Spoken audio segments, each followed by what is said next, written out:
جنت کے نغمات سیکھیں، حب نبی میں مل کر ہم سب نعت سیکھیں، آؤ نعت سیکھیں، آؤ نعت سیکھیں، آؤ نعت سیکھیں۔ بسم اللہ الرحمن الرحیم۔ ناظرین و سامعین السلام علیکم۔ پروگرام آؤ نعت سیکھیں کے ساتھ آپ کی میزبان پروفیسر سلمیٰ خان آپ کا خیر مقدم کرتی ہیں۔ آقا کریم علیہ الصلاۃ والسلام کا فرمان ہے کہ جو شخص طلب علم کے لیے کسی رستے پر چلتا ہے تو اللہ کریم اس کے لیے جنت کے راستوں کو آسان فرما دیتا ہے۔ سبحان اللہ۔ اور دیکھیے، علوم دینیہ کے ساتھ ساتھ نعت سیکھنا اور اس صنف کے اندر، اس فیلڈ کے اندر اپنے آپ کو ایکسل کرنا بلا شبہ ایک علم کے رستے کے اوپر چلنے کے مترادف ہے۔ اور یقینی طور پر جو سامعین ہمیں دیکھ رہے ہیں اور جو بچے میرے ساتھ یہاں پر موجود ہیں، اور ساتھ ہی ساتھ ہمارے استاد گرامی نور محمد جلال صاحب، آپ کو خوش آمدید کہتے ہیں۔ ہم تمام لوگ جو نعت سیکھ رہے ہیں بلا شبہ ہم خوش بختوں میں شمار ہوتے ہیں نا؟ کوئی شک نہیں ہے اس میں، یہ تو اتنا بڑا کام ہے۔ دیکھیں، اللہ رب العزت جو کہ خالق و مالک ہے، وہ کائنات کا تمام جو کچھ موجودات میں ہے اس کا مالک ہوتے ہوئے بھی اپنے حبیب صلی اللہ علیہ وسلم پر درود بھیجتا ہے، سلام بھیجتا ہے۔ تو ہم اصل میں سنت الہیہ ادا کرتے ہیں۔ سبحان اللہ، سبحان اللہ۔ لیکن سنت الہیہ ادا کرنے کے کچھ آداب ہیں اور کچھ تقاضے بھی ہیں، اور یقینی طور پر اس کو پراپرلی سیکھنا بے حد ضروری ہے۔ اس پر استاد گرامی آپ روشنی ڈالیں گے کہ نعت سیکھنا جو ہے وہ کتنا ضروری ہے؟ بڑا اچھا یہ سوال ہے، اور ہمیں سب کو اس سوال کے جواب پہ بھی توجہ دینی چاہیے۔ نعت سیکھنا اتنا ہی ضروری ہے جتنا باقی کوئی بھی مروجہ علم یا فن جس کے لیے سیکھنے کے عمل سے گزرنا پڑتا ہے۔ مثلا ایک آرٹسٹ ہے، آرٹ ہے، تو وہ پہلے ابتدائی اس کام سے، پھر آہستہ آہستہ سیکھنے سے، ریاضت کرنے سے، پریکٹس کرنے سے وہ پھر آگے کی طرف جاتا ہے۔ جس طرح ایک سنگر اپنے گلے کا ریاض کرتا ہے، جس طرح ایک قاری اپنی سانس، اپنی پڑھت کا ایک پریکٹس کرتا ہے، اسی طرح نعت خوان کے لیے بھی ریاضت کرنا، جسے پریکٹس کہتے ہیں، وہ کرنا، پڑھنا، اور اپنے آپ کو، اپنی صلاحیتوں کو اور اپنے پڑھنے کے انداز کو بہتری کی طرف لانا، یہ از حد ضروری ہے۔ اچھا، اس میں پھر یہ بھی ایک پوائنٹ ذہن میں آتا ہے کہ کیا نعت سیکھنے کی کوئی عمر ہے، کوئی مخصوص عمر ہے؟ یہ جو ہم نے یہاں پر بچے اپنے ساتھ اس پروگرام میں شریک کیے ہیں، کیا یہی ایج ہے یا اس کے علاوہ بھی بڑی عمر کے لوگ بھی نعت سیکھ سکتے ہیں؟ دیکھیں، پہلی تو بات ہے کہ نعت جو ہے وہ ایک صرف فن نہیں ہے، اس کا تعلق آپ کے اندر کے جذبے سے ہے جو آپ اپنے نبی علیہ السلام کے ساتھ رکھتے ہیں۔ اور دیکھیں، جو چیز جس سے بھی آپ محبت کرتے ہیں نا، وہ ہمیشہ آپ کے خیالوں میں، آپ کی سوچوں میں گھومتی رہتی ہے۔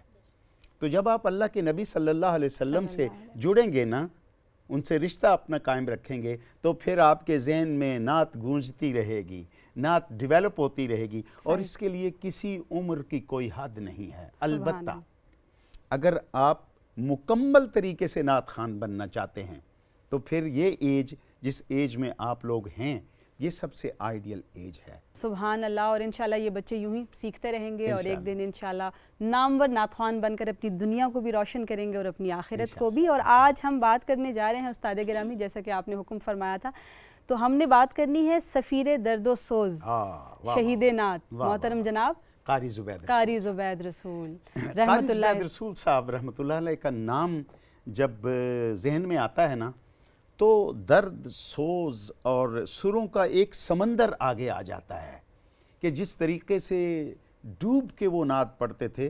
مجھے یاد ہے کہ جب ان کا وصال ہوا تو ان کے تعزیتی ریفرنس کے لیے کارڈ جو چھپ رہا تھا، اس کے اوپر تصویر چاہیے تھی جس میں آنکھیں کھلی ہوئی ہوں۔ اللہ، کوئی تصویر ان کی نہیں ملی۔ حاضرین و سامعین، میں بتاتا چلوں، وہ آنکھ بند کر کے پڑھتے تھے، اور جب ختم کرتے تھے تو آنکھ کھولتے تھے، کبھی بھی انہوں نے آنکھ کھول کے نہیں پڑھا۔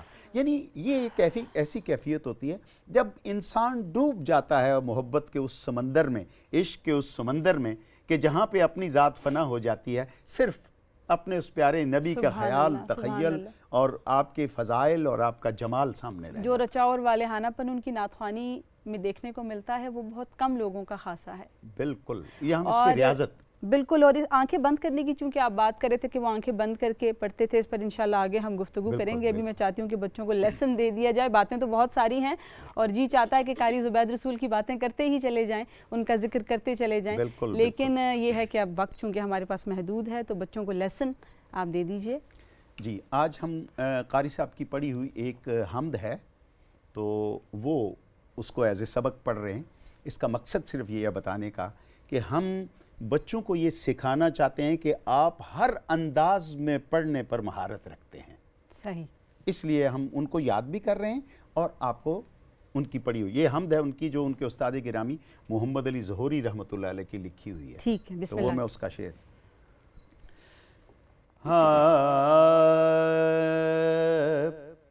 تیرے خوابوں میں رہے،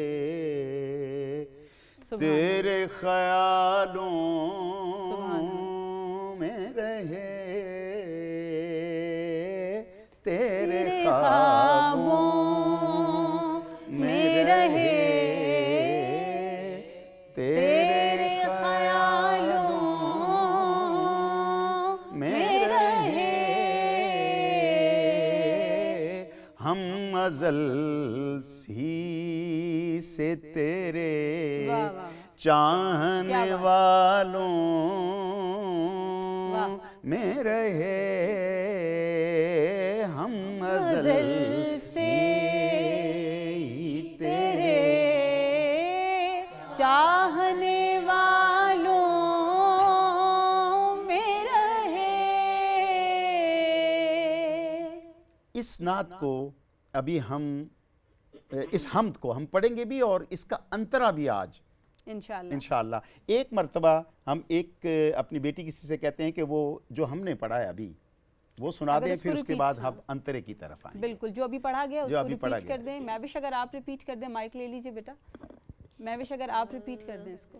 تیرے خوابوں میں رہے،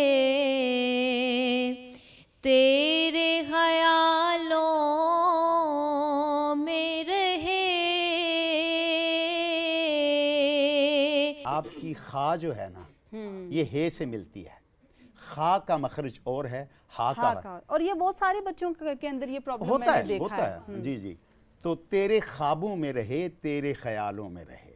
ٹھیک ہے نا، آپ نے مخرج کے اوپر. اور یہی مصرع ہم اب عزیر سے کہتے ہیں اس کو انترا بنا کے.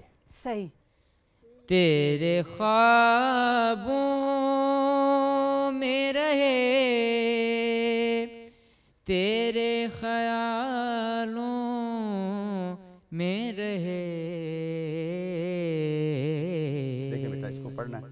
تیرے خوابوں میں رہے، تیرے خیالوں میں رہے،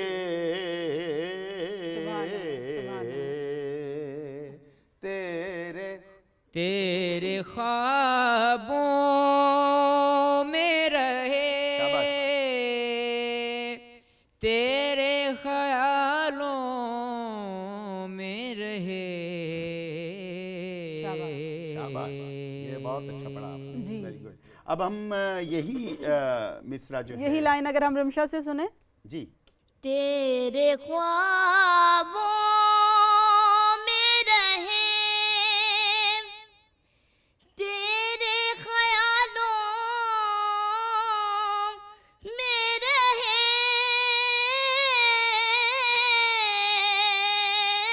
شاباش بیٹا، شاباش. آپ نے اچھی کوشش کی ہے، لیکن دیکھیں انترا جو ہے وہ استائی سے مختلف ہے. آپ نے سٹارٹ انترے کا لیا اور آگے اس کو استائی کے سٹائل میں پڑھ لیا. ہم نے اب اس کو دیکھنا ہے. تیرے خوابوں میں رہے، تیرے خیالوں میں رہے. سبحان اللہ. تیرے